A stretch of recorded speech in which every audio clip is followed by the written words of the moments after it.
Laurent Gounelle, depuis votre premier roman en 2008, L'homme qui voulait être heureux, vous avez accompagné des millions de lecteurs de par le monde. Vos livres sont traduits en 45 langues. Et vos romans, que l'on présente souvent comme des romans initiatiques, nous invitent à nous interroger sur le bonheur, sur le sens de la vie, sur comment être enseigné par nos échecs et surtout combien il est important d'apprendre à se connaître soi-même pour mieux connaître et mieux aimer les autres. Alors je suis heureux de vous recevoir, Laurent Gounelle, pour comprendre comment l'enfant timide, apeuré que vous étiez, le jeune homme chargé d'études financières, malheureux dans son travail, est devenu l'un des auteurs phares de ce que l'on appelle aujourd'hui le développement personnel. Mais d'abord, Laurent Gounelle, j'aimerais vous poser d'entrée de jeu une question que je pose de temps en temps à mes invités, mais toujours en fin d'émission. Pour vous, aujourd'hui, vous qui avez tant réfléchi, tant écrit autour de cette question, pour vous, quel est le sens de la vie ? C'est une question que je me pose régulièrement, depuis l'âge de 23 ans à peu près. Et ma réponse évolue au fil du temps. Je vais vous donner ma réponse du jour, qui sera peut-être pas la même dans une semaine ou dans un mois. Aujourd'hui, je pense que la vie, en fait, quand on prend un peu de recul, notre vie est incarnée. C'est-à-dire nous avons un corps. Et qu'est-ce que nous permet cette vie incarnée ? Eh bien, elle nous permet d'agir. Elle nous permet de réaliser des choses. Donc, je pense que l'un des éléments de réponse à la question du sens de la vie est lié à nos actes, finalement, ce que nous faisons au cours de notre vie, quoi. C'est intéressant que vous me répondiez par l'action, alors que on peut penser que vous êtes beaucoup dans le développement personnel, la transformation intérieure. Et votre réponse, c'est l'action. Alors, d'autant plus que je suis pas un homme d'action. Je dirais même que l'action me coûte. Moi, je suis plutôt un contemplatif. Je suis plutôt dans la relation. Et agir, c'est quelque chose qui me demande un effort, mais vraiment. Même le fait de me lever, prendre un dossier ou un livre, ça me coûte, quoi, vraiment, quoi. Donc c'est parce que c'est un défi qui va vous emmener à vous transformer, que c'est important pour vous et que c'est même essentiel ? Non, c'est vraiment le fruit de ma réflexion. En fait, je crois que l'âme perdure. Je pense que l'âme n'est pas un sous-produit du cerveau, j'en suis vraiment convaincu. Et si l'âme perdure, à ce moment-là, la question est pourquoi est-ce qu'elle s'incarne ? Et un élément de réponse qui me semble logique, mais une fois plus, je peux évoluer dans ma réponse, est l'action, parce que finalement, c'est ce que nous permet notre corps d'agir. En revanche, la question se pose à nouveau à ce moment-là, mais pourquoi agir et quel type d'action ? Et là, je crois que chacun de nous a une mission sur Terre. Je pense qu'on vient pas par hasard. Voilà, on vient passer quelques décennies, peut-être 100 ans si on est en forme, pour faire des choses, et je crois que chacun de nous est là pour une chose. Une mission, vous utilisez ce mot. Oui, je pense. Je pense que chacun a une mission, et qu'on a en nous les compétences, on peut même dire les talents pour la réaliser. Beaucoup de gens s'en rendent pas compte parce qu'ils se sont retrouvés, comme moi, à un certain moment quand j'étais jeune sur des rails. C'est-à-dire, en tout cas en Occident, on doit choisir une orientation d'études qui va conditionner notre métier assez jeune, finalement. Pour moi, c'était à 17 ans. Maintenant, c'est encore plus jeune, puisque avec les nouveaux bacs, c'est plutôt à 15 ans qu'on demande aux jeunes de choisir. Donc finalement, c'est assez facile de se retrouver dans des rails, sur des rails. Et puis les rails peuvent vite, si ça se passe bien, dans les études et au début d'une carrière, nous conduire à un certain confort de vie. Et le confort empêche la remise en question. Et c'est sans doute la chance que j'ai eue dans l'existence, c'est de vivre une crise professionnelle assez jeune. Parce que sinon, ce confort donné par les rails qu'on a choisis peut nous amener à ne jamais les remettre en question. Et à ne pas vivre notre mission. Et donc à ne pas vivre notre mission, quoi. Parce que la mission n'est pas forcément celle qu'on a choisie quand on était très jeune. Alors, Laurent Gounelle, avant de découvrir votre mission d'aujourd'hui, j'aimerais qu'on revienne un peu sur votre parcours, parce que j'ai aujourd'hui un homme qui a passé la cinquantaine, qui a l'air plutôt bien dans sa peau, plutôt rayonnant, lumineux, mais pourtant ça n'a pas toujours été le cas. Non, et clair. Dans votre enfance, vous le dites vous-même, je ne sais plus dans quelle interview, vous avez déclaré que vous étiez un handicapé de la relation. Vous étiez comment ? Vous pouvez nous raconter comment vous étiez quand vous étiez petit ? Dans votre enfance? J'étais d'abord très peureux, je crois que c'est l'adjectif qui caractérise le mieux ma personnalité, et en tout cas la façon dont je vivais mon existence étant très jeune. Donc un peu assailli de multiples peurs, donc à peu près tout me faisait peur, mais surtout les autres. C'est-à-dire les autres étaient ma grande peur, quoi. Et donc quand j'étais enfant, j'avais peur des autres enfants, quoi. J'avais peur même physiquement. Dans la cour de récréation, j'avais peur qu'on me casse les figures, mais aussi je savais pas me comporter avec les autres. Je savais absolument pas aller vers les autres. Donc je crois que vous êtes allé une fois ou deux à un anniversaire, mais même cela vous faisait peur. Hein. C'est ça, voilà. J'ai dû faire 2 anniversaires dans toute mon enfance, quoi. C'est ce qui est dingue. Sur moi, un peu de recul. Ce qui est le rêve de beaucoup d'enfants. Ils adorent ça. Vous, ça vous faisait peur? Non, mais ça me faisait peur, quoi. Donc je restais vraiment renfermé dans ma coquille, sur moi-même à la maison, quoi. Ce qui n'a pas aidé, évidemment. Pourquoi? Vous aviez une famille étouffante ou très autoritaire, un père très autoritaire? Alors j'avais un père exigeant, mais son exigence se portait essentiellement sur l'école. D'accord, donc ça je savais qu'il n'y avait pas d'échappatoire. Il fallait être bon à l'école, avoir de bons résultats pour avoir de bons diplômes. Il y avait. Et pour lui, c'était réussir la vie. Oui, voilà. Il y avait vraiment une équivalence dans son esprit entre réussir ses études, avoir une profession intellectuelle supérieure et réussir sa vie. Milieu scientifique, plutôt scientifique, votre famille. Oui, c'était un peu scientifique, professeur d'université. Il dirigeait un laboratoire de recherche à la fac. Et votre maman? Alors ma maman elle était kiné, donc dans le monde paramédical. Quoi. Mais elle avait une personnalité beaucoup plus fantasque. Elle était quand même un peu plus artiste, beaucoup moins rigoureuse que mon père, heureusement d'ailleurs. Mes parents étaient un peu 2 extrêmes dans ce domaine, donc j'ai bénéficié des 2, je crois. Et alors cette peur, elle viendrait d'où, vous savez? Je pense que d'abord, elle vient de ma personnalité. C'est-à-dire, chacun de nous, on a une problématique qui est un peu le noyau de notre personnalité. Alors pour moi, c'est la peur, pour d'autres, ça va être la colère, pour d'autres, ce sera une problématique d'image ou d'identité, qui suis-je, etc. Donc moi, c'est la peur, je l'ai pas choisi, c'est comme ça. Après, c'est plus ou moins marqué. Et d'ailleurs, un travail intéressant dans la vie est de se libérer de ça, donc de connaître sa problématique pour pouvoir s'en libérer, se libérer de sa colère si on est dans la colère, se libérer du regard de l'autre si on est dans l'image. Et puis pour moi, mon travail a été de me libérer de mes peurs. Visage, l'expression de l'être. Laurent Gounel, pour vous libérer de vos peurs, il a fallu du temps. Et comme vous nous l'avez dit, vous avez été d'abord un enfant très sage, qui écoute papa surtout. Vous avez fait des bonnes études. Vous pouvez nous expliquer rapidement ces premières années de votre vie, on va dire jusqu'à 23 ans, puisque on a l'impression que c'est le chiffre qui a été un déclencheur. Oui. Qu'est-ce qui s'est passé dans vos études et jusqu'à 23 ans? Eh bien, ayant conscience de mes peurs, je me planquais. Donc je me mettais à l'abri de toutes ces sources de danger, en tout cas perçues comme telles, quoi. Danger réel ou potentiel. Donc voilà, je restais beaucoup à la maison. Vraiment, je me planquais et ça a été même jusqu'au choix de mes études, puisque ça a été inconscient, mais je me suis rendu compte plus tard. Finalement, j'ai choisi des études financières, économiques et financières, pas en raison d'une appétence particulière pour ces domaines, mais parce que je me disais, je vais aller avoir un poste dans un bureau où j'étudierai des chiffres et je verrai personne. Une sorte d'expertise comptable, vous étiez... Voilà, initialement je me destinais à l'expertise comptable, finalement je me suis retrouvé dans le monde de l'entreprise où j'étais cadre financier, mais dans les chiffres, voilà. Arrive 23 ans, en effet, donc je me retrouve en poste et là je réalise que oui, c'est intéressant intellectuellement de manier les chiffres, mais en même temps, c'est pas trop mon truc, quoi. Et en fait, ma place n'était pas là. Je le voyais parce que je pouvais observer des collègues qui, eux, s'épanouissaient dans ce domaine. Mais c'était pas mon cas. Donc, vraiment, je m'étais fourvoyé dans une voie qui n'était pas la mienne. Qu'est-ce que vous auriez aimé faire ? Vous aviez bien, enfant, voilà, vous venez de publier un livre sur les intuitions. Quand vous étiez enfant ou adolescent, vous aviez bien une intuition sur ce que vous vouliez faire. Alors, enfant, je souhaitais devenir garde forestier, parce que j'étais très, très attiré par la nature. Je le suis toujours d'ailleurs. Et puis, adolescent, je voulais devenir psychiatre. Pourquoi vous n'êtes pas devenu psychiatre ? Et en fait, j'en ai été dissuadé par un médecin de famille. Ça me semblait rigolo aujourd'hui avec le recul, mais c'était au moment de l'élection de Mitterrand. Donc les socialistes prenaient le pouvoir pour la première fois sous la Ve République, si je dis pas de bêtises. Et il y avait beaucoup de peur et de fantasmes par rapport à ça dans une bonne partie de la population. Et notamment ce médecin m'a dit « Ah non, mais les socialistes vont fonctionnariser la médecine, donc tu auras plus aucun pouvoir, on va tout te dicter et tu seras pas libre et ta vie sera pas drôle. » C'est incroyable, la puissance de la parole d'un proche de vos parents qui a complètement orienté votre vie différemment. Mais oui, il m'a fait peur. Alors en même temps, c'était peut-être facile puisque ma personnalité est orientée sur la peur. Donc le fait de me présenter un danger, évidemment, ça a accroché, quoi. Et en effet, j'ai bifurqué, quoi. C'est intéressant parce que psychiatre, c'était aider les autres. Oui. Et on a l'impression que c'est aujourd'hui quelque chose qui vous anime en tant qu'écrivain.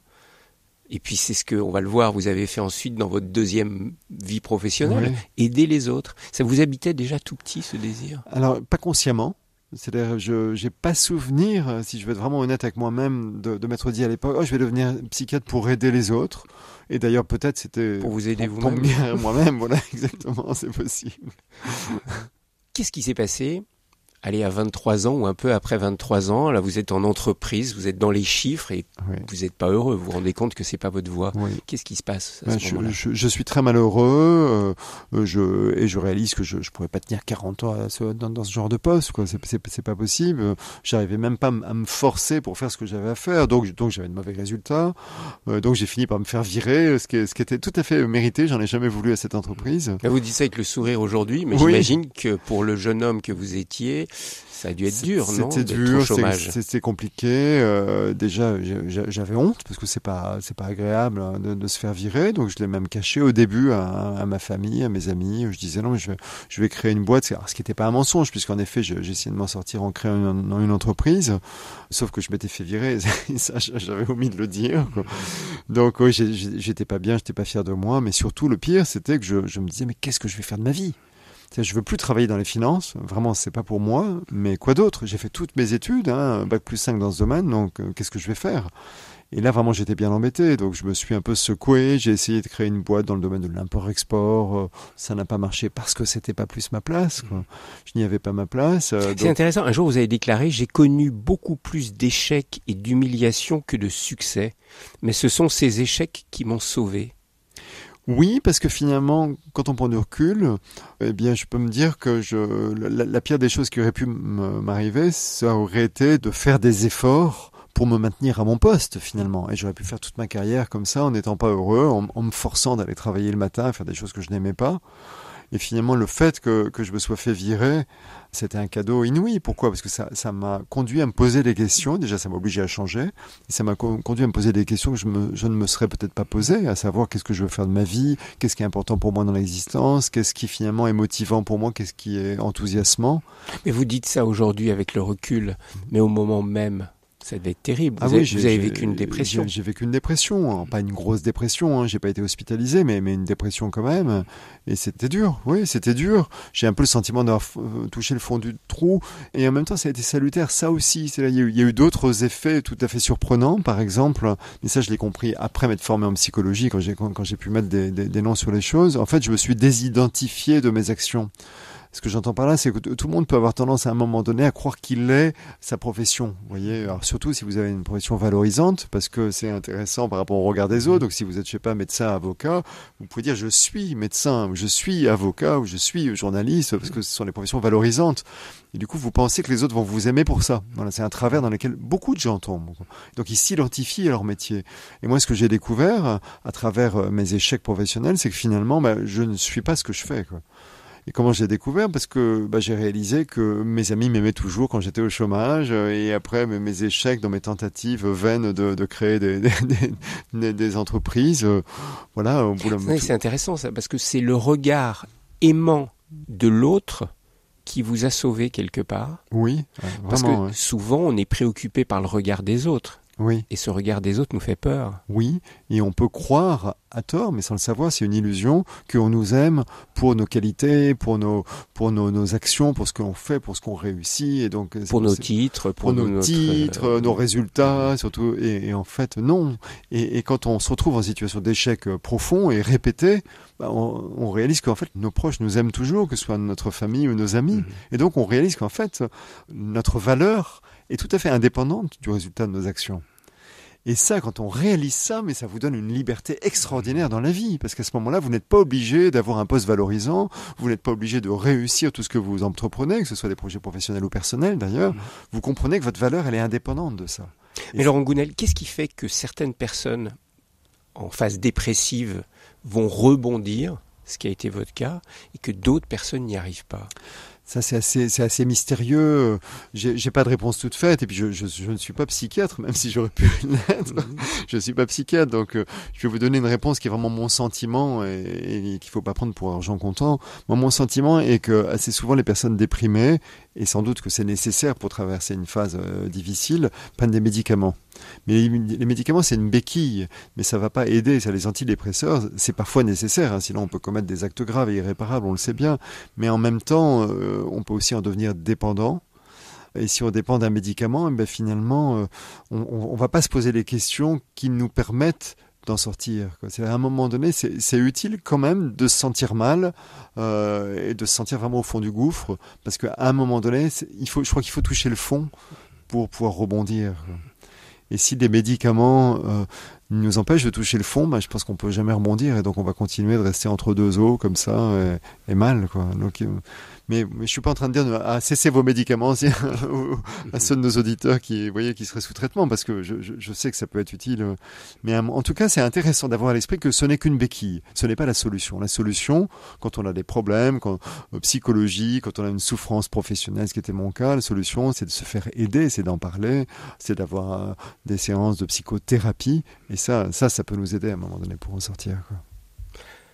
Laurent Gounel, ce qui vous a aidé, vous, à vous en sortir dans cette période difficile de votre vie, ça a été le développement personnel. Mais vous y êtes donné à fond. Là, vous avez vraiment étudié et vécu vraiment beaucoup d'expériences différentes dans le développement personnel, et vous en avez fait votre métier pendant une quinzaine d'années, avant de devenir l'écrivain que vous êtes. Tout à fait. Alors, d'abord, il faut préciser que j'étais dans l'incapacité de pousser la porte d'un psy pour m'aider, alors que je viens de dire à l'instant que c'est pourtant très utile. Pourquoi ? Parce que culturellement, dans ma famille, les psys, c'était pour les fous, quoi. Donc évidemment, je me considérais pas comme fou, donc c'était hors de question d'aller voir un psy. Du coup, j'ai cherché à résoudre mes problèmes par moi-même, en me documentant, donc par mes lectures d'abord. Donc j'ai énormément lu des livres de développement personnel, de psychologie, pour comprendre ce qui se passait en moi, pour mieux me connaître. Et puis, j'ai réalisé que c'était quand même super intéressant et même assez passionnant. Donc je me suis pris de passion pour ce domaine. Notamment la PNL. Hein. Alors la PNL, c'était le point d'entrée pour moi. Programmation neurolinguistique. Voilà, c'est rattaché aux sciences cognitives, hein. Psychologie cognitivo-comportementaliste. Donc ça rassure le fils de scientifique que vous étiez. Voilà, c'est ça. Le scientifique. Oui, même si à l'époque en France c'était assez décrié. Hein. À l'époque en France, on était encore très scotché à la psychanalyse. Ça venait des États-Unis, du Canada, la PNL. Voilà, ça venait des États-Unis. Mais moi, j'étais attiré par ça. Pourquoi ? Parce que c'était des thérapies brèves, et moi je cherchais à aller mieux rapidement. J'avais pas du tout envie de passer 15 ans sur un divan, vous voyez.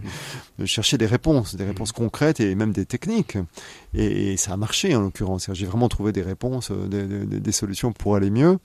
Et puis donc ça vous a aidé personnellement, mais vous avez eu envie d'en faire votre métier. Vous. Mais en fait, je trouvais ça tellement passionnant. Vous savez, quand je prenais des cours de finance auparavant, sur les bancs de la fac, j'avais l'impression d'apprendre la finance. Mais là, quand je prenais des cours parce que je me suis formé ensuite, des cours de psychologie, de PNL, de tout ce que vous voulez, et bien en fait, j'avais l'impression de me former à la vie. De découvrir la vie, quoi. C'est juste incroyable, c'est pas la même chose, c'est un peu plus excitant, vous l'avouerez. Et donc évidemment, Balzac disait le bonheur c'est de faire de sa passion son métier, et donc au bout de quelques années comme ça de formation, j'ai eu envie d'en faire mon métier.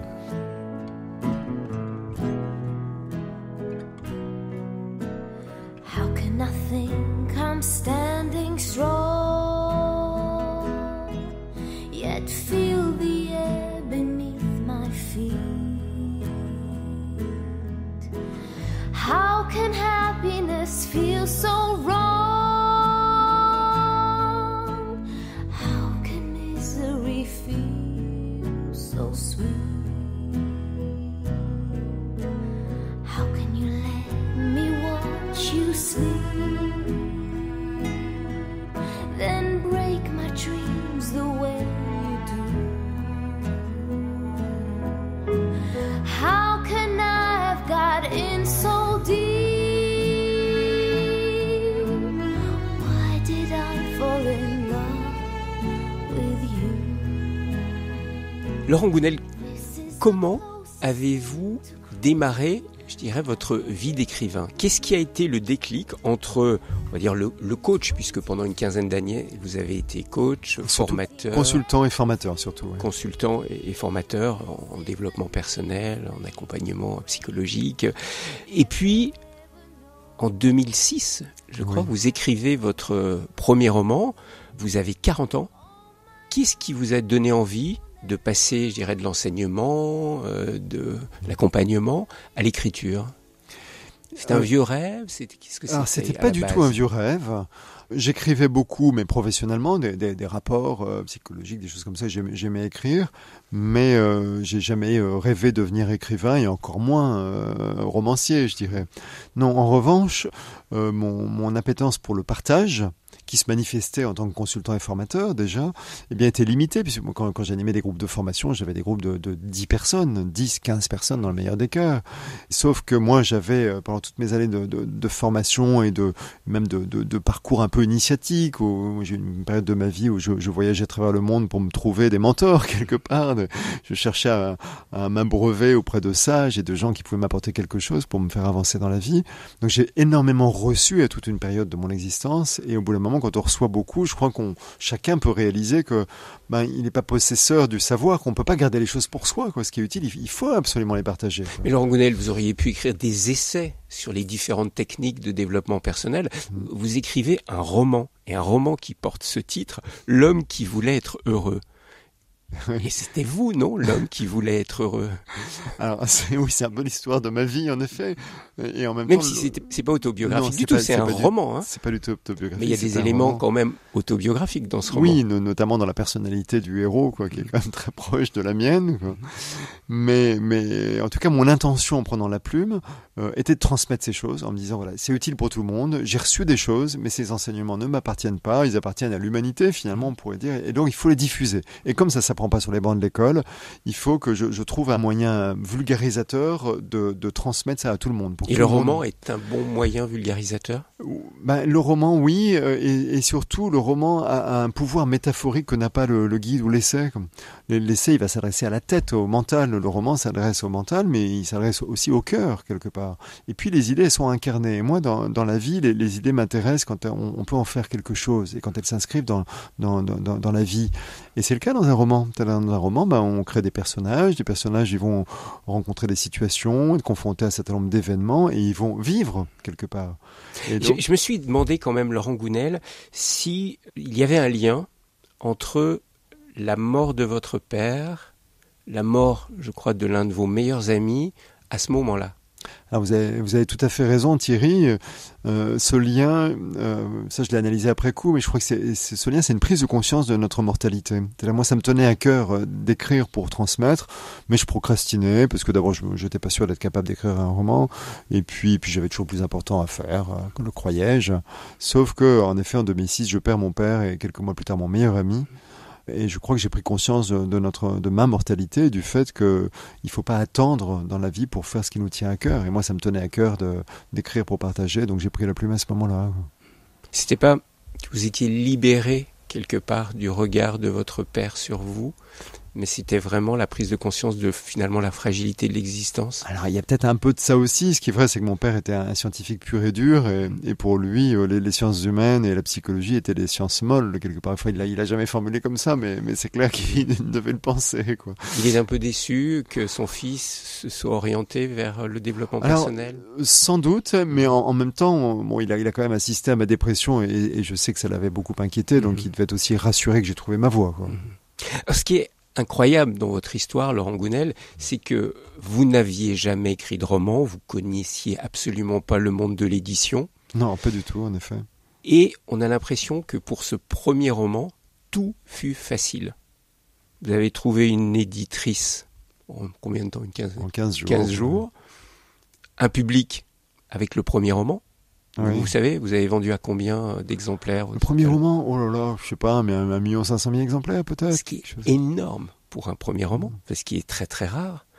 Vous avez été traduit en 25 langues pour ce roman, et tout de suite, comment avec du recul, vous comprenez cela? Parce que ce qui vous est arrivé, c'est, entre guillemets, soit un conte de fées, soit quelque chose d'exceptionnellement rare. Oui, mais je ne le savais pas à l'époque, parce que vous l'avez dit, je connaissais rien au monde de l'édition. Et c'est peut-être aussi ce qui a permis le succès du roman. En fait, je pense qu'il y a deux choses. D'abord, j'étais parfaitement aligné par rapport à ma volonté de transmettre. C'est-à-dire, j'ai pas écrit pour moi. Vous savez, quand on écrit, vous êtes bien placé pour le savoir en tant que journaliste, on peut avoir plein d'intentions différentes à l'esprit, qui sont toutes valables d'ailleurs. Mais moi, j'en avais une seule qui était de transmettre. Donc j'étais parfaitement aligné par rapport à ça. J'ai pas écrit pour moi, j'ai écrit pour transmettre. Et pas pour faire un best-seller. Ah non, vraiment pas. En revanche, alors même si j'employais pas le terme, mais ça me semblait naturel que le livre que j'étais en train d'écrire touche son public. Vous n'étiez pas étonné du succès? Mais en fait, j'étais pas du tout étonné du succès. J'étais très naïf quand même.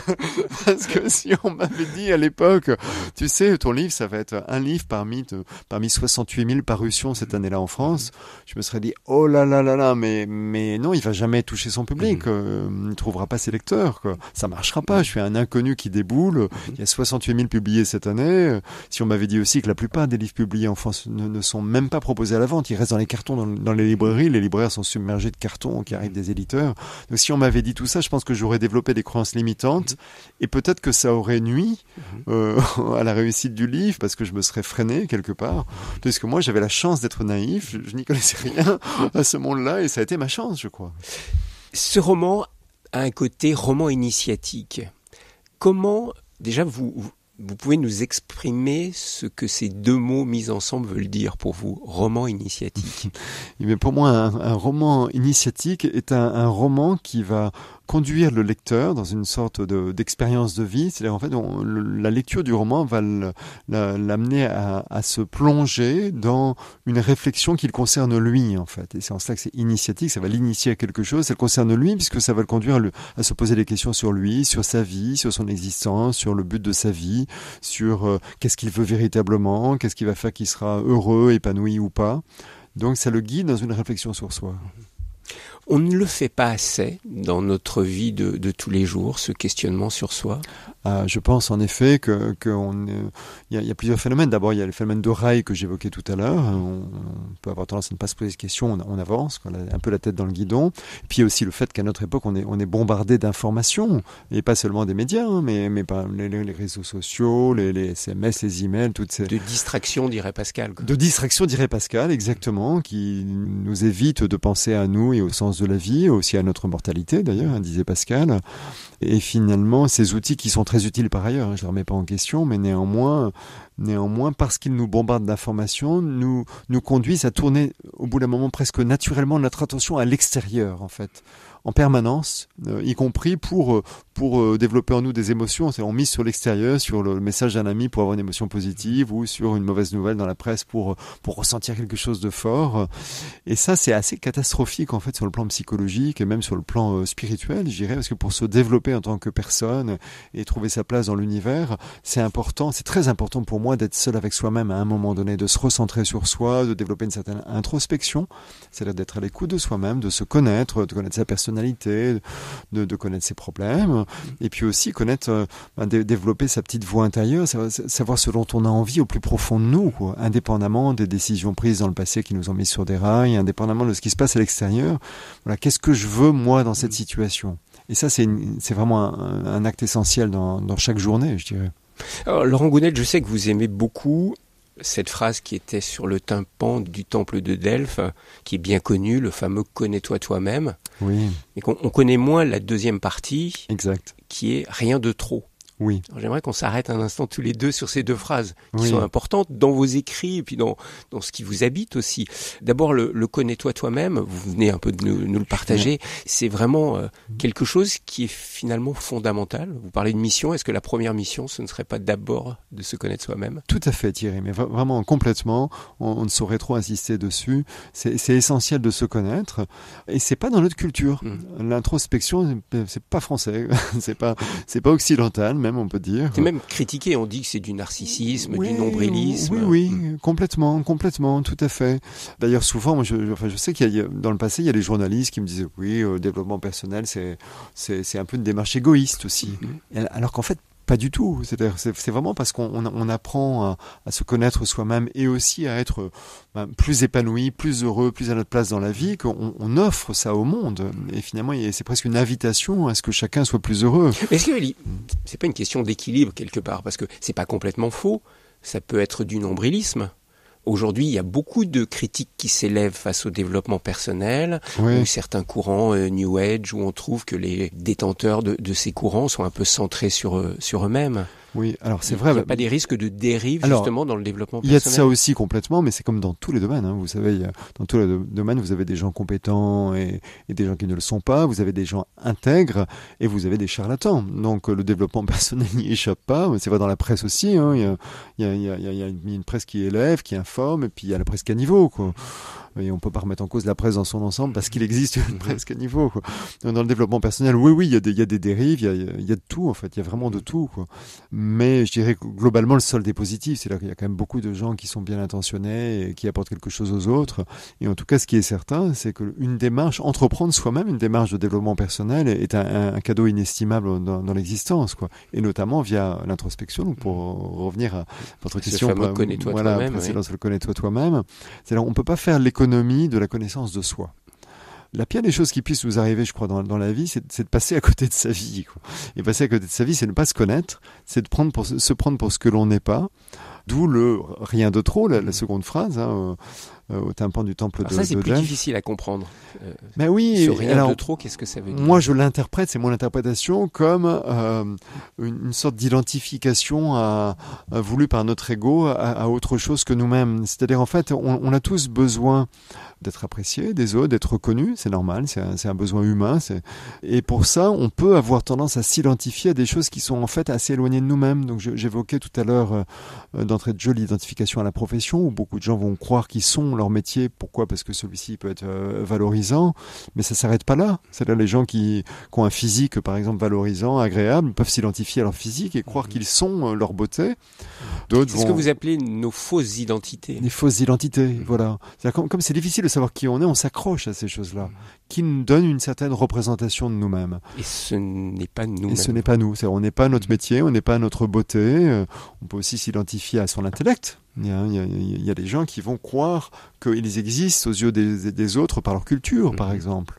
Il y a un moyen de le savoir. D'ailleurs, c'est si vous vous sentez un peu amoindri en présence de personnes plus cultivées que vous, ou plus belles que vous, si vous vous identifiez à votre beauté, ou qui ont un poste plus valorisant, si c'est le cas. Mais Et ça signifie que vous vous identifiez à ça, quoi. Et donc vous croyez que l'autre personne qui est plus dotée de ces qualités va exister plus que vous. Mais Laurent Gounel, comment se libérer du regard des autres? Parce que ça, c'est pas facile. Eh bien, je pense ma réponse peut sembler paradoxale, mais pour se libérer du regard des autres, et par extension pour se libérer de notre ego, finalement, hein, notre ego, c'est cette partie de nous qui a envie d'exister aux yeux des autres en se raccrochant à ces fausses identités. Eh bien, pour se libérer de notre ego, paradoxalement, il faut d'abord, selon moi, développer un ego sain. Donc il faut d'abord développer l'ego pour pouvoir s'en libérer. Parce que quand on prend un peu de recul, tous les mouvements spirituels du monde, toutes les religions du monde invitent à se libérer de l'ego. Alors on n'utilise pas forcément ce vocable, d'accord, mais elles invitent à ça. C'est mourir à soi-même. On le retrouve Voilà. vraiment dans toutes les traditions, Oui. que ce soit dans le christianisme, dans l'hindouisme, Exactement. dans le taoïsme. C'est se libérer de soi-même, Et mourir à soi-même. Mourir à soi pour renaître, quoi. Et assez souvent, ces mêmes religions nous y invitent par une répression de l'ego. Et c'est très culturel en France. Moi, quand j'étais petit, quand je prenais la parole, c'est souvent mon père me disait « Arrête de faire l'intéressant ». Vous voyez, c'est ça. Et donc, on a beaucoup essayé de lutter contre l'ego, sauf que lorsqu'on lutte contre l'ego, eh bien souvent, on crée des blessures narcissiques qui vont paradoxalement développer l'ego. C'est là, plus on va essayer de réfréner notre ego, et plus il va se développer et vouloir exister. Mais vous voyez, donc, Laurent Gounel, comme c'est compliqué. Parce que quelque part, vous nous invitez à nous connaître nous-mêmes, à nous aimer nous-mêmes, et de l'autre, à se libérer de l'ego. Alors comment faire pour tenir les deux? Comment apprendre à s'aimer humblement soi-même et à se libérer de l'ego? Eh bien, en fait, c'est en apprenant à s'aimer, et apprendre à s'aimer, c'est pas être fier de nos résultats, de nos réussites, de nos succès. Apprendre à s'aimer, c'est apprendre à découvrir notre valeur intrinsèque. C'est-à-dire comprendre qu'on a de la valeur, même si on est en échec, ce qui était mon cas autrefois, même si on foire quelque chose, même si on n'est pas beau, même si on a un métier qui n'est pas valorisant, etc., etc. Donc apprendre qu'on a une valeur intrinsèque. On a besoin de rien faire pour être quelqu'un de bien. Et donc apprendre à savourer notre beauté intérieure, d'accord, et jusqu'à être intimement convaincu de notre valeur. Alors, Et à ce moment-là, juste pour finir cette allez-y. phrase, et après, naturellement, on réalise que, eh bien, en fait, il y a autre chose dans la vie que notre personne. C'est-à-dire, en fait, la démarche, elle n'est pas du tout nombriliste, parce que c'est quand on apprend à s'aimer, qu'au bout d'un moment, on va se désintéresser de soi quelque part, et se connecter aux autres, et se connecter à ce qui nous dépasse. Alors, j'ai envie d'être très concret, Laurent Gounel. Oui. Vous êtes un écrivain à succès, comme l'on dit.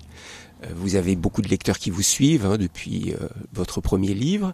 Puis en même temps, vous avez des critiques qui, justement, vous critiquent et vous aiment pas comme Forcément, écrivain. oui. Comment vous vivez ça? 1, le succès déjà, la notoriété.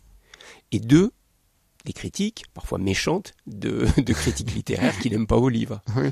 Eh bien, en fait... Sincèrement. Oui, très sincèrement. Alors, d'abord, avant même le succès, enfin, quand il a commencé à arriver, j'avais à l'esprit le danger que représente le succès, parce que je connaissais ces histoires d'identification de l'ego, ces fausses identités. Donc, je savais que forcément en moi, mon ego, parce que j'ai un ego comme tout le monde, forcément en moi, mon ego voudrait s'emparer du succès, parce que c'est hyper valorisant, évidemment, être dans le succès, être un auteur à succès, d'accord? J'imagine que vous êtes touché quand les gens vous disent « Oh, mais vos livres m'aident à vivre, vos livres m'ont rendu meilleur, vos livres m'ont sauvé ». Enfin, je pense que vous avez souvent des retours comme ça. Oui, j'ai souvent des retours comme ça, et en même temps, je mets une grande barrière par rapport à ça, parce que je sais qu'il y a un grand danger de perdition pour moi, quoi, vraiment. C'est-à-dire, je sais que c'est la voie du malheur, quoi. C'est-à-dire, si je commence à m'auto-glorifier et même à ressentir vraiment ce succès et ce qu'on peut me dire, bah, je sais qu'après, je risque d'être très malheureux, pourquoi? Parce que le succès, on sait bien que c'est éphémère dans nos domaines, ça peut ne pas durer, et c'est même statistiquement plus probable que ça ne dure pas plutôt que ça dure.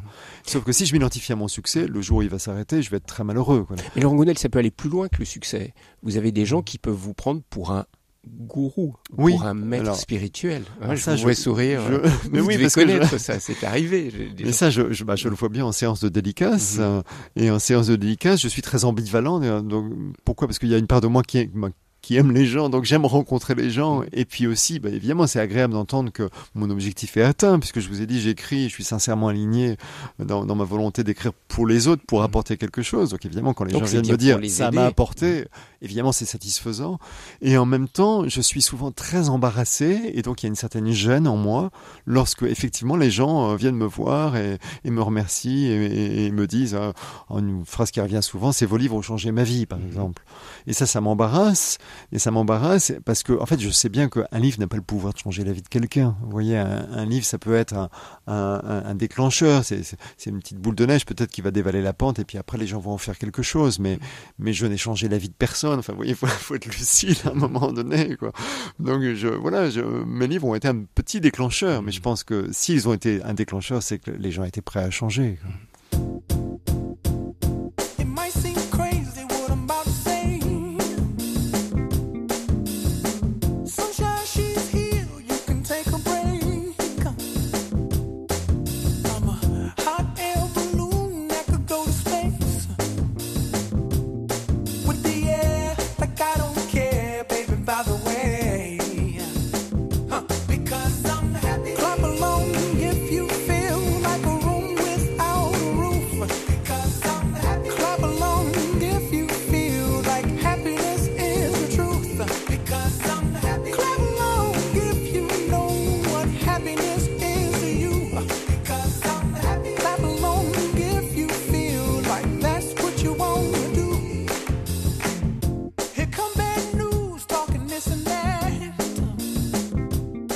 Visage, RCF.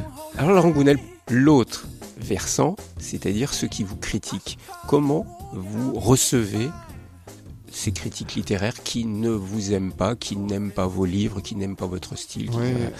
Comment vous le vivez? Alors, très honnêtement, au tout début, c'est vraiment lors de la parution de mon premier livre en 2008, la première fois que j'ai lu un avis négatif, alors c'était pas tellement des critiques littéraires, puisqu'en fait, c'est pas tellement que les critiques littéraires ont écrit des choses négatives sur moi, c'est plutôt qu'ils m'ont superbement ignoré, je dirais. Donc j'ai pas souvenir d'avoir eu des critiques littéraires négatives, quoi.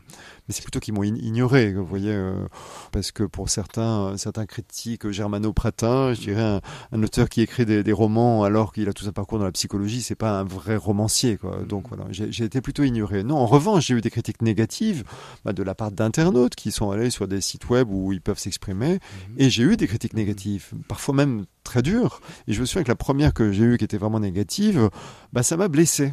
Ça m'a blessé vraiment, ça m'a fait beaucoup de peine. Surtout que la personne, je me souviens, me prêtait des intentions négatives qui n'étaient pas les miennes. Donc ça m'a fait de la peine. Et puis c'était un soir, j'ai lu ça, je me souviens, c'est il y a une douzaine d'années. Et puis le lendemain, je me suis réveillé et je me suis dit, oui, mais pourquoi ça m'a blessé ? Ça m'a blessé parce que je suis allé lire ces critiques. Mais pourquoi je suis allé lire ces critiques ? Parce que j'espérais au fond de moi lire des choses positives. Puis il y en avait plein en plus.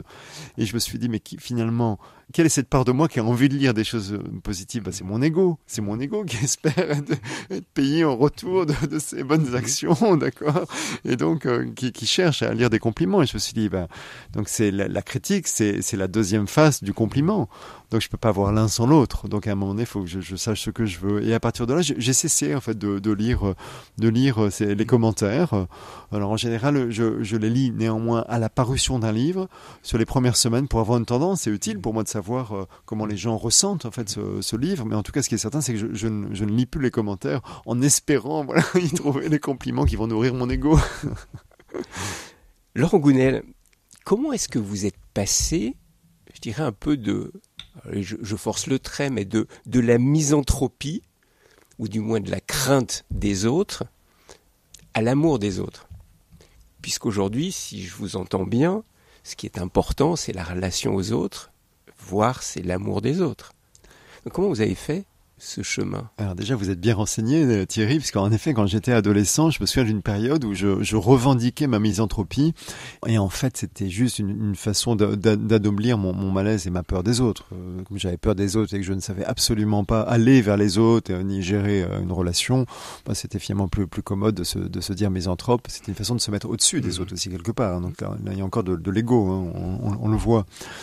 En fait, ce que j'ai découvert, c'est que, et ça je l'ai découvert lors de mon échec professionnel dans le monde de l'économie et des finances, j'ai découvert que j'aimais les autres, en fait. J'aimais les gens, ce qui était paradoxal pour moi et un vrai problème, parce que j'aimais ce qui me faisait peur. Donc à la fois j'avais très peur des gens, et en même temps je découvrais que j'avais besoin des autres. Donc vous êtes forcé à aller vers les autres ? Oui, je me suis forcé à aller vers les autres, mais quand on dit ça, j'ai même dû apprendre. Donc je me suis formé à la communication, par exemple. Il y a une période de ma vie, j'étais jeune, j'avais 25 ans à peu près par là, et j'appliquais des techniques pour aller, ça me fait rire maintenant, que ça me viendrait pas à l'idée bien sûr, mais n'empêche que c'est vrai, j'appliquais des techniques pour entrer en relation avec les autres, pour avoir de bonnes relations, des techniques de communication qui marchaient assez bien d'ailleurs, enfin qui marchaient assez bien. À mon avis, elles marchaient surtout parce que j'avais la croyance que ça marchait et que ça allait m'aider, quoi. Et donc ça vous aidait parce que vous aviez cette croyance. C'est bon d'avoir ces croyances. C'était plutôt ça qui marchait que la technique en elle-même d'ailleurs. Mais en tout cas, le résultat a été là. Le résultat a été que j'ai pu entretenir des relations, améliorer des relations, et à partir de là, me détendre. Et je crois que c'est surtout à partir du moment où je me suis détendu que je me suis autorisé à être moi-même, et donc j'ai cessé d'appliquer des techniques en allant vers les autres. Et puis là, ça a été merveilleux, quoi, parce que vous avez quand même un côté très volontariste, parce que vous avez fait du théâtre alors que vous aviez peur du regard des autres, vous êtes monté sur scène pour dépasser vos peurs, vous avez fait du parapente, je crois, alors que vous aviez peur du vide. Il y a quelque chose chez vous de très volontaire. Comment faire pour développer cet aspect-là, où c'est inné, c'est dans votre personnalité? Alors, je crois qu'il y avait quand même un discours de ma maman à la maison qui était « si tu veux, tu peux ». Donc en effet, extrêmement volontariste, même si elle le formulait souvent de manière un peu culpabilisatrice peut-être, mais néanmoins ça a apporté ses fruits. Et puis il y a aussi une volonté à un moment donné de ma part de m'en sortir. C'est-à-dire que j'ai réalisé que si je continuer d'obéir à mes peurs, j'allais avoir une petite vie qui allait consister à se planquer de tout, se planquer des autres, parce que j'avais peur des autres, mais de tous les dangers, quoi. Et je me suis dit, c'est pas possible, quoi. Je vais vraiment avoir une vie inintéressante. Et donc, je me suis forcé, mais véritablement, je me suis forcé à aller vers ce qui me faisait peur, en fait. À aller vers ce que je voyais comme étant des dangers. Donc, vous l'avez dit, j'ai fait du théâtre alors que j'avais peur de parler, que j'étais timide. J'ai même fait de l'improvisation théâtrale. C'est comme ce qui est le plus flippant, parce qu'on peut lâcher prise, là. Voilà, on peut même pas se raccrocher à un texte. Puis j'ai fait du parapente pour me libérer de ma peur de vide. Et c'est devenu presque une obsession dans la vie. Dès qu'une peur surgissait, il fallait que je m'en libère. Je comprends mieux les titres de vos livres, Laurent Gounel. C'est le deuxième, non, ou le troisième. Le jour où j'ai appris à vivre. Oui, le troisième, ou le quatrième. Ouais. Donc, en fait, vos livres, ils sont quand même très imprégnés de votre expérience. Ah oui, totalement. Vous avez appris à vivre. Oui, on peut le dire. Oui. Qu'est-ce que c'est pour vous, aujourd'hui, vivre pleinement ? Pour moi, vivre pleinement, c'est d'abord apprendre à s'accepter, je l'ai dit tout à l'heure, apprendre à s'aimer, mais il y a autre chose derrière. C'était l'étape d'après, la phase d'après, c'est se libérer un peu de soi, donc ce qu'on peut appeler symboliquement de son ego, quoi. Parce que la vraie vie, elle n'est pas de rester seul avec soi-même. C'est une erreur de croire que la recherche de bonheur est égoïste. Il n'y a pas de bonheur égoïste. Parce que être seul avec soi-même, avec ses petites réussites, ça rend pas heureux. Ce qui rend heureux, c'est de se dépasser soi-même, se dépasser dans le sens se connecter aux autres et se connecter peut-être même à quelque chose de plus grand que soi. Alors après, en fonction de ses croyances, on peut appeler ça Dieu ou l'univers ou ce que vous voulez, quoi. Mais pour moi, là, on est pleinement dans la vie quand on a appris à s'accepter soi-même, être ok avec soi-même et qu'on a résolu ses problèmes au niveau psychologique pour pouvoir passer à autre chose. Et donc autre chose, c'est dans la relation. Ah, mais c'est se connecter aux autres, c'est réaliser que l'être humain est un être de lien, et c'est dans la relation vraiment qu'on est véritablement heureux, la relation aux autres et la relation à l'univers pour rester neutre. Alors justement, parlons de cette dimension spirituelle, parce qu'elle est importante quand même aussi dans vos livres. Alors je ne sais pas dans votre vie, vous vous situez comment spirituellement ? Spirituellement... Je vais la jouer à la chancelle. Et Dieu dans tout ça, Laurent Gounel. Oui. À l'origine, moi, même si mes parents étaient tous les deux chrétiens, même de religions différentes, ma mère est catholique et mon père était protestant, mais néanmoins chrétien, ils n'étaient pas pratiquants. Hein. On allait à l'église ou au temple une fois par an à Noël, concrètement, donc pas du tout pas pratiquant. Et d'ailleurs, je n'ai pas suivi d'éducation religieuse. Vous avez été quoi, plutôt baptisé catholique ou protestant? J'ai été baptisé protestant. Parce que je pense que, vous savez, les protestants en France sont très très peu nombreux. C'est une infime minorité. On est même moins nombreux que les juifs. Hein. Et donc les minorités en général ont cette caractéristique qui consiste à avoir peur de disparaître. Donc je crois que c'est pour ça que c'était très important dans toute la famille de mon père que je sois baptisé au temple. Donc j'ai été estampillé protestant. On m'a pas demandé mon avis. Même si ensuite j'ai passé plus de temps dans ma vie dans les églises, je crois, que dans les temples. C'est même pas, je crois, c'est une certitude. Mais ceci étant dit, voilà, j'ai pas eu d'éducation religieuse et surtout, mon père était de culture scientifique, vous l'avez bien noté, et du coup, j'ai quand même hérité d'une vision matérialiste de la vie. C'est là, moi, très longtemps, j'ai cru que un être humain, c'était un ensemble d'atomes assemblés en molécules et rien de plus, d'accord ? Et sauf que, quelque part au fond de moi, je sentais qu'il y avait autre chose. C'est-à-dire, je ne voulais pas croire ça. Et assez jeune, je ne saurais pas vous dire à quel âge, mais assez jeune quand même, j'ai senti que finalement, la vision matérialiste, donc athée de la vie, était quand même très déprimante, parce que ça veut dire qu'on ne serait sur Terre que pour consommer des plaisirs, finalement, et puis après partir et plus rien, et on redevient poussière et c'est le néant, quoi. Et ça, je trouvais cette vision insupportable, et en même temps, j'étais tellement amoureux de la nature, je l'ai évoqué, que quand on est amoureux de la nature, on voit à quel point la nature est miraculeuse, elle est bien faite, elle est d'une complexité et d'une beauté inouïe. Quand je dis la nature, je nous englobe, nous, humains.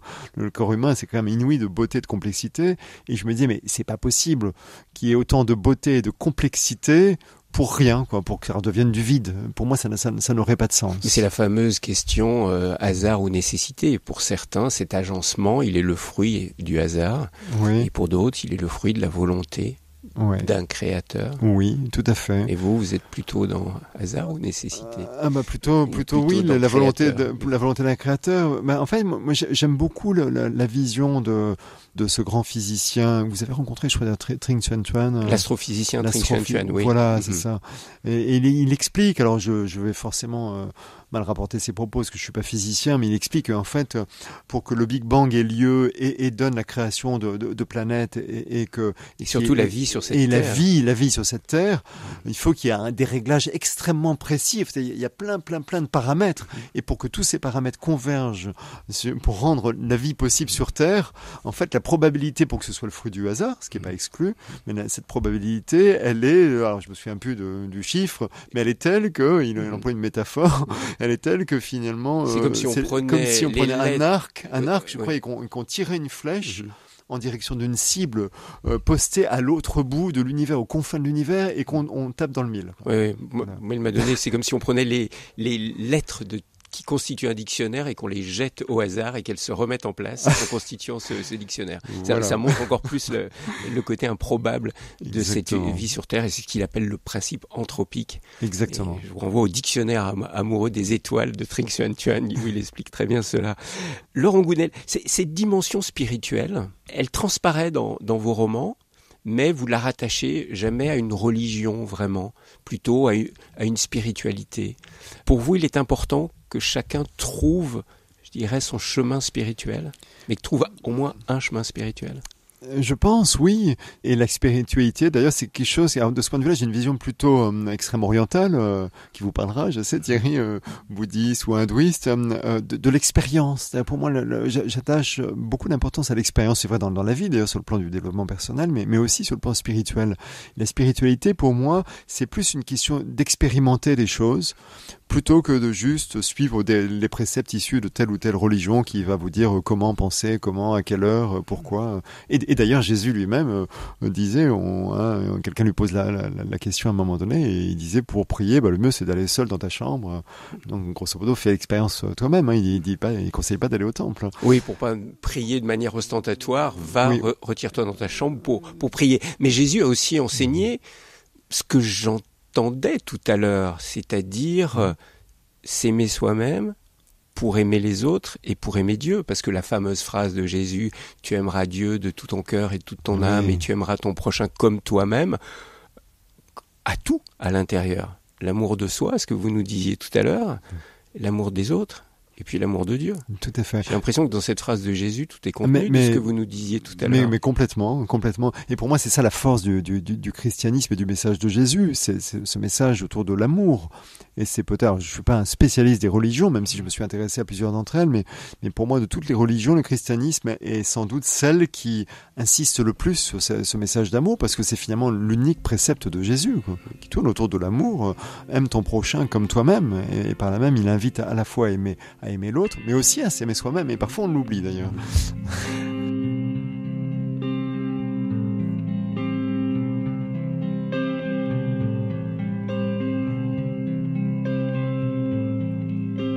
Well, I heard there was a secret chord that David played and it pleased the Lord. But you don't really care for music, do you?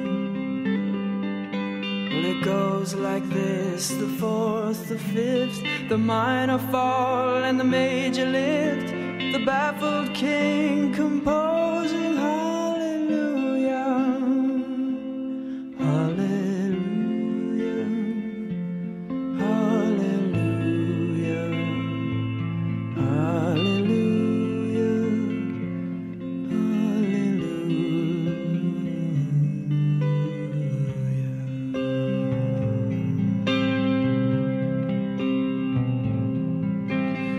Faith was strong, but you needed proof.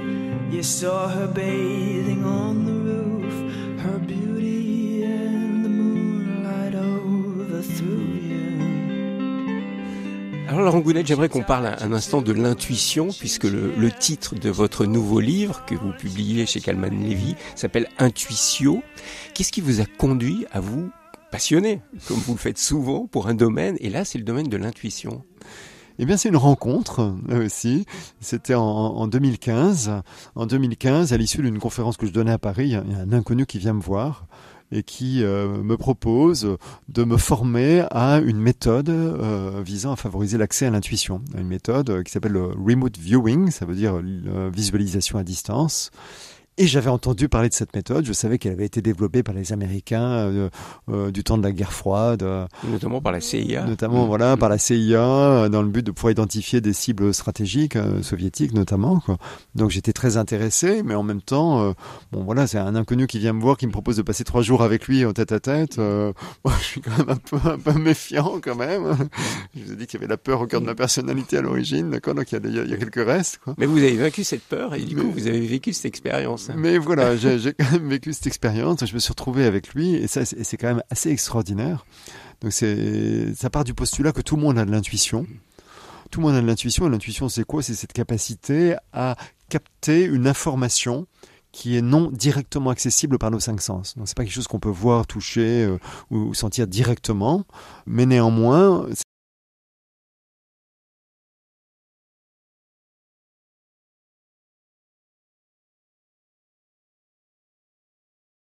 cette information peut venir à nous. Alors c'est assez troublant, ça peut surgir dans notre esprit.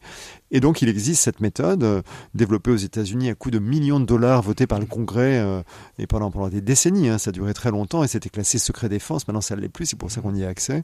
Donc cette méthode vise à développer l'accès à nos intuitions pour pouvoir sur commande, comme ça, d'un claquement de doigts, obtenir une information concernant un lieu, un événement ou une personne. Et alors, ramener à notre vie quotidienne, parce qu'on n'est pas tous des espions, même s'il y a un côté un peu thriller dans votre dernier roman, mais dans notre vie quotidienne, en quoi cette intuition peut nous aider à vivre et à mieux vivre ? Eh bien, en fait, elle peut nous aider à mieux vivre parce qu'elle nous invite, là aussi, à une forme d'introspection. Pourquoi ? Parce que l'intuition, en fait, de toutes ces recherches qui ont été menées aux États-Unis, ont démontré que l'intuition, elle venait dans notre corps.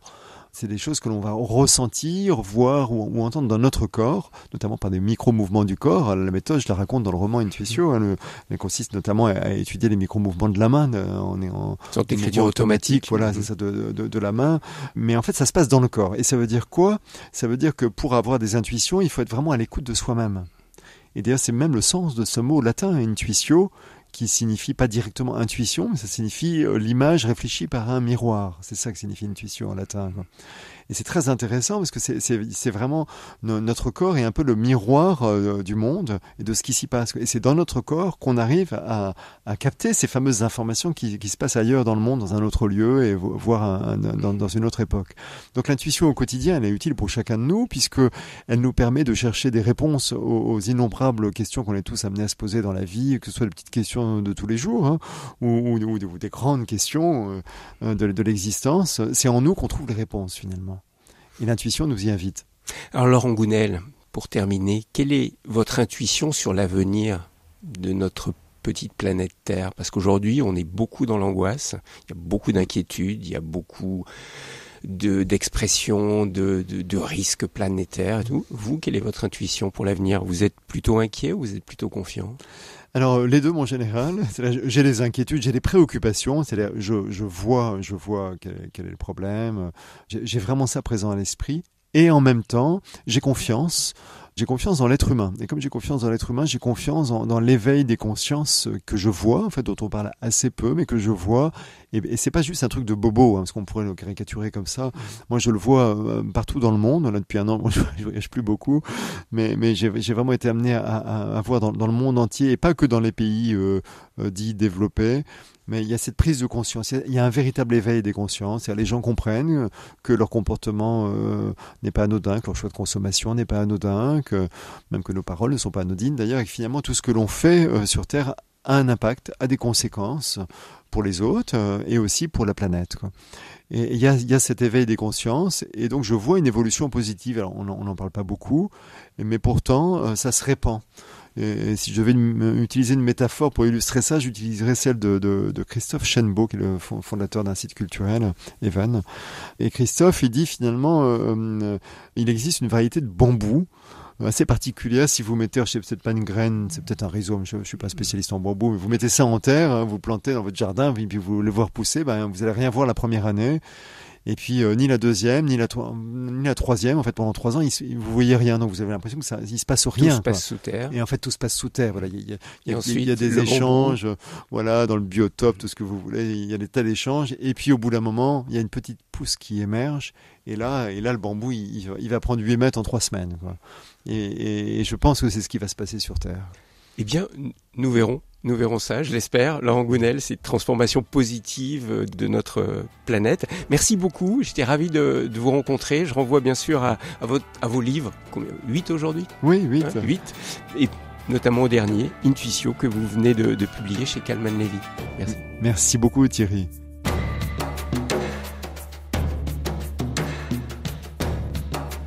Visage, une émission proposée par Thierry Lyonnais, assistante de production Laurence Bocard, réalisation technique Philippe Faure.